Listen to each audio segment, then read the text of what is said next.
2.0. So ano pong sineselebrate natin today? World Bamboo Day! Okay, World Bamboo Day. After ng ating opening program, magkakaroon ng planting of bamboo. After nun, meron na po tayong quick break. After po nun ay discussion po ng ating bamboo and its importance. After that, landscaping activity and then yung cleanup drive.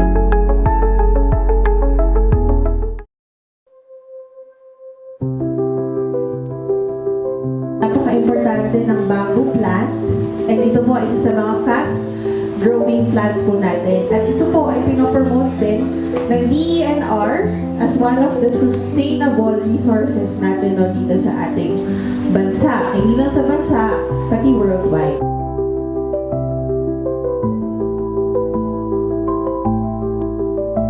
Ang kawayan ay po siya. Uri po siya ng damuan. Hindi po siya puno. Makikita po natin yung mga kagaya po ng kawayan. Patusok po yung dahon nila. Kung mapapansin po natin yung veins po nila, patayo din po. Hindi po kagaya ng sa mga puno ng pagkakas. At saka mapapansin po natin yung pagtubo po nila ng tangkay po nila ay patayo lang. Isa pa pong pagkakaiba po nila yung sa bulaklak po nila. Ito po yung halimbawa ng bulaklak ng bamboo.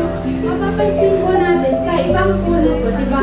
Halata po yung mga petals nila. So, iba-ibang kulay. Ito po, yung flower po ng kawayan, like ganito po. Ang tinatawag po siyang spikes. Ganito po yung itsura niya.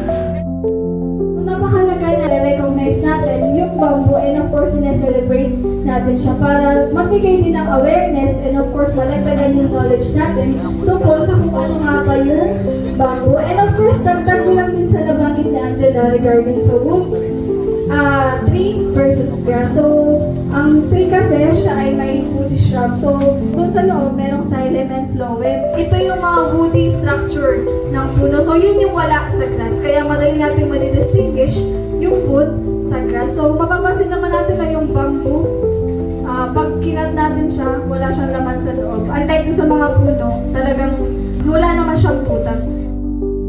For this activity po, magkakaroon tayo ng dalawang group. Yung isa for landscaping and yung isa for cleanup drive. So for the landscaping activity, ang ating area po for the landscaping will be sa parking lot.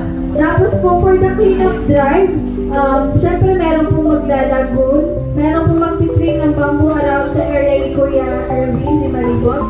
Papunta po ng PWDSC. So, Are you ready? Let's go! Let's go! One team, one road, one family, one love. Love you.